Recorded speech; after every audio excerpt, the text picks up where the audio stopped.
As the 2024 recipient of the Evangelii Gaudium Award, Noel Diaz knows all that comes with that title that celebrates the joy of the gospel. This award was inspired by Evangelii Gaudium, the first apostolic exhortation of Pope Francis in 2013. He called on all Christians to not stand on the sidelines of this march of the living gospel. As it turns out, Noel Diaz and Pope Francis have forged a special connection over the last 8 years. In 1984, Noel founded El Salvador Ministries. The non-profit organization began at St. Thomas the Apostle Parish and later started a studio in Burbank. It grew from a daily 30-minute radio and TV Spanish language program to a 24-hour satellite TV channel. It now broadcasts Catholic programming to more than 8 million people in Latin America, Mexico, Central and South America, and throughout the United States. Noel has done this in addition to his primary work, building a successful optical laboratory for prescription eyeglasses. Maybe that has also played a role in helping him see this path more clearly on how to serve the joy of the gospel.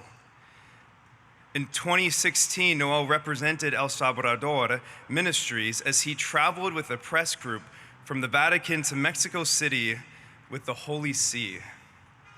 Noel also wanted to give the Pope a meaningful gift. He decided the gift would be a simple shoe shining box. That is what he and many children in his native Mexico used to make money. At age 7, Noel raised money shining shoes as a lustrabotas to buy the black pants and white shirt he needed to make his first communion. His single mom did not have the money to buy what he needed. Noel not only told Pope Francis his story, but also offered to shine his shoes. The Pope agreed. News cameras recorded the gesture, and it was broadcasted worldwide even before the plane had landed for a stop in Cuba. Pope Francis never forgot that profound gesture. The two of them have met several times since then. Noel can also tell you the news about the progress of his latest ministry called Yo Soy el 73, which translates to I am the 73rd. It expands on St. Luke's gospel about how Jesus sent 72 disciples who believed in him on a mission to meet the needs of the people.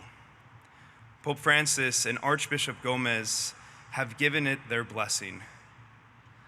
Please welcome this year's Evangelii Gaudium Award recipient, Noel Diaz.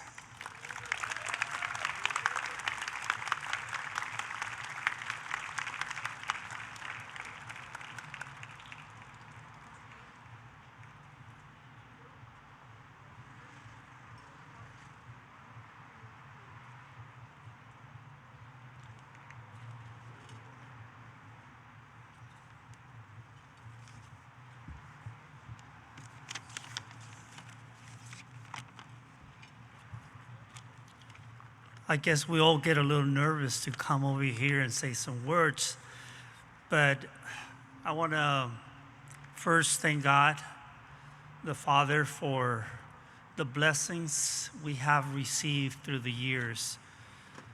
As a son from a single mom, experience all the needs, from not having a brother or a sister next to me, or a father. It was just my mom, and she was always working. So I was always with someone being taken care.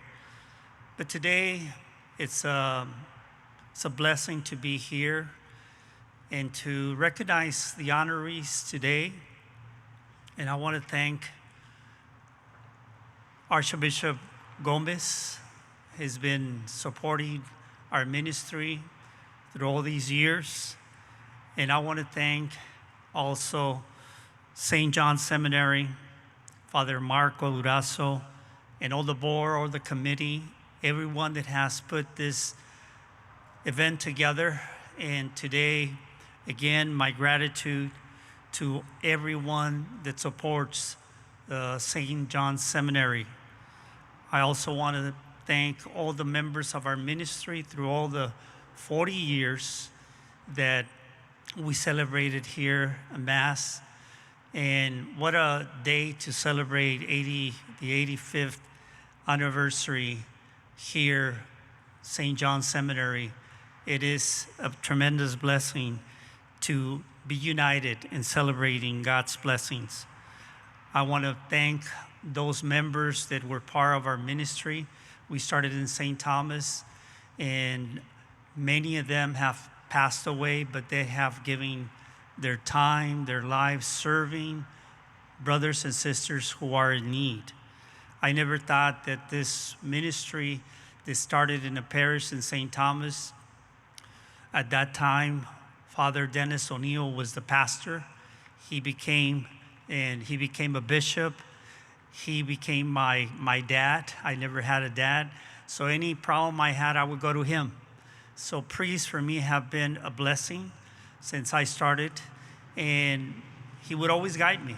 He would always tell me, "No, you got to do this." And I would always hand in hand with the church. The ministry started growing. Later on, he, I guess, convinced Cardinal Mahoney, who's here, and told him, you got to see about this ministry. And I want to thank Cardinal Mahoney for his support through the years also. And I want to thank all the priests that have supported the ministry through all these 40 years.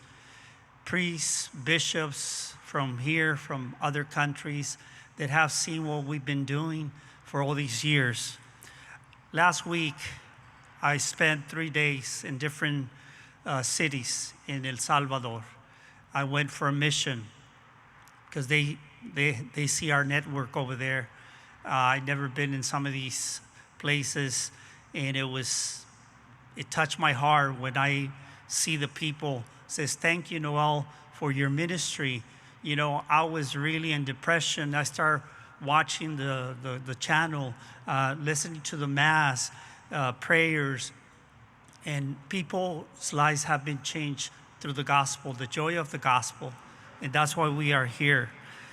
Definitely, I think that it's been so many blessings to have all the pastors that have been in St. Thomas. Father Mario Torres, who is here, he's the pastor now. I thank every one of the pastors there have been supporting the ministry. At the beginning, I never thought we were going to have over 100 employees working full-time.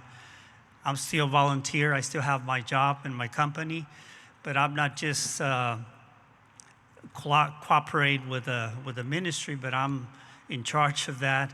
We also have a home for children that don't have a dad and a mom, and we take care of that. So everything has been a blessing, not only because of me, but many of my brothers and sisters who are serving.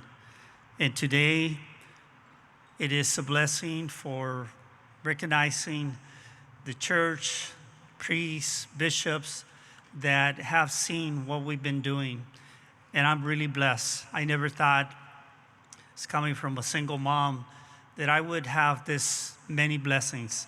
Today, I want to thank my family, my wife, Sarah, who's been with me supporting, and my 3 children who are professionals. One is entrepreneur, 2 of them are psychologists, doctors. I never thought that would be, and they're serving also, and their families, their wives, husbands, and I have grandkids too. So it is a blessing to be here today. But I'd like to add one more thing to encourage, especially the seminarians here. Thank you for all the priests who've done so many things for other people. My conversion was a priest who was in St. Our Lady of Loreto here in LA. I went to Mass, and that day, the priest said, "I'm a teacher, I'm a Bible teacher." I had a friend of mine who he grew up with me, and he decided to leave the church, so he became Christian. He was telling me, "No, you got to go to my church, man. It's better. Catholics, no, they don't have the right way to live life." So I started doubting about my faith. But I told my mother, I said, maybe I want to go with my friend to see. He says, if you go, you don't have a mother. She was a real Catholic devoted lady. So she scared me. I said, okay, no, I still want to have a mom. So that priest said, I'm going to be giving Bible studies. And I said, I want to know why I'm Catholic. It's just because my mom is Catholic and because I'm baptized? No, I want to know why I'm Catholic. So I started going. 2-3 years. I not only learned about the history of the church, the sacraments, but I was amazed to know who Jesus was. So when I had my conversion, it was because one friend of mine was going to take his life. And I had already studied, but I wasn't serving God. And I know I was like Jonah. The Lord was telling me do this, but I was moving away, saying, no, I got a good job. I'm a president of a company. I don't want to do that. As an immigrant, you're in a top place. And I know I was going to serve, and I was avoiding. But this man told me, I trust you, Noel. You're my friend. I'm an alcoholic. I have 4 kids, but I want to take my life. I said, why? So I started talking to him. I brought the gospel. I was telling Jesus, is the answer you need. And I started bringing so many scriptures to him. He says, well, show me where's God. So I said, when we end the day, because we were at lunch, I said, at the end, I said, of the day, I'll take you to a church. I called my brother-in-law who passed away. He was involved in the church. He was serving. So I called my brother-in-law. I said, Jose, is there a place where I can bring this guy? I told him the story. He said, yeah, we're going to be in St. Vincent's church. He says, bring him over there. So I brought him. And then at the end, they prayed for him. He was crying like a baby. And then at the end, we were walking into the parking lot, and he says, Noel, you brought me here. Where are you going to take me tomorrow? And I said, oh, my God. So the Lord was telling me, when are you going to serve me? That was like a Wednesday. Saturday, I went to church. And that moment, it was in St. Thomas. I said, Lord, I'm giving up. I surrender. Where do you want me to start serving? And in my heart, it felt like the Lord told me, serve your brothers, Catholics. They don't know who I am, just like you didn't. Until you read the Bible, most of your brothers don't read the Bible. I said, yeah, so that's what I'm going to do. So I started serving in that parish. So it was for years doing that. And then one day I told Father Dennis, I want to prove to God that, I'm making a lot of money. I'm making a lot of money, but I want to prove God that I'm more dedicated to serve God's people. I said, so if I leave the job, but you think it's okay, I would always go with him. He says, Noel, let me pray about it. Later he came, I asked him, Father, what has God told you? He says, one thing, and the ministry was just we're having 100 people in St. Thomas. Later it was 500, then later it was 1,000. The church was full during the week when I was preaching the gospel. And then he says, you know what? No, I think it's better to you give your testimony, dedicate your life to your family, have your job, because this ministry one day is going to grow so much that if you're going to get money from the ministry, they're going to question you what you're wearing, what car you're having. They said, look all the money he's getting from the ministry. So he says, so you better just keep it that way. So till today, I listened to him, what he was telling me, and again, as a volunteer. To conclude, I like to just say that for all the priests, to thank them, because priests have been a blessing to me in my life. Like I said, one story that I will never forget, and I share with you, I have shared this many times. A friend of mine told me, says, there's a man, he's around 33 years old. He's in the hospital. He's got cancer. So he says, he wants you to go and pray for him. I said, okay. I said, after work, I'll see you there at the hospital. So we met there. We went where the room was this man. We entered the room, and I could see this man really sad, real skinny. So I started talking to him, saying, you know, God is alive, you know, give your life to the Lord. I'm talking. Then he stopped me. He said, hold on, Noel. I said, I know you're always busy. Thank you for coming. I'm not afraid of dying. The doctors told me I have only 2 weeks of life. He says, I'm not afraid. I had my sacraments, priest came, I have my confession, so I'm not afraid. If I die in 2 weeks, I'm okay. But the only thing I'm really sad is because when I was healthy and I was not in a room like right now, I was out there. I never did nothing for my family. I never did nothing for anybody. I only did for me. It was just pleasures. He said, so if I get to heaven, when I get there with our Father, I'm going to be with empty hands. I said, what does that mean? He says, I never did anything for anybody. When he told me that, and we left, I told my friend, oh my God, I was trying to preach this guy. He preached to me. What he's saying is, while you have life, where you're still alive, where you still can walk, think about those people that are in need. So anyway, for me, it was a great lesson to continue serving. And especially that lesson I got from this man. I said, while I'm alive, while I could do things, I'm going to do it for my brothers and sisters because Jesus died for me. He did everything for us. So therefore, to me, that was an inspiration to continue serving. And yeah, in 2-3 weeks, he passed away. And one day I was praying. His name was Juan. And I said, Juan, don't feel you went with empty hands. Because when you said that to me, I decided to give more of myself while I'm still alive. So you can tell the Lord that I'm doing a lot of things you wanted to do because you inspire me. To conclude, I want to say that I want to thank a single woman.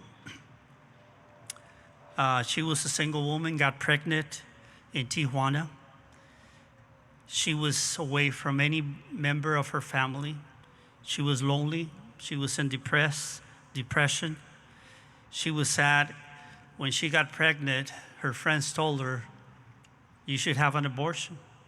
Back then, the abortion was not like it is now, but there was ways. So she was listening to her friends. You're going to bring a baby here and you don't have anybody. You don't have a husband. You don't have mom, dad, brothers, nobody. So she thought what they were telling her, but she decided to have the baby. That baby was born on a Friday at 3 p.m., the hour of mercy. She was there in the little room made of home. The little room was made of cardboard. So it was not a house. It was not a hospital. So the baby was born there. Her name is Maria Garcia, and I want to thank her because I'm her son. Thank you so much. Appreciate it, and God bless. Thank you, all priests, for all your support and all the team.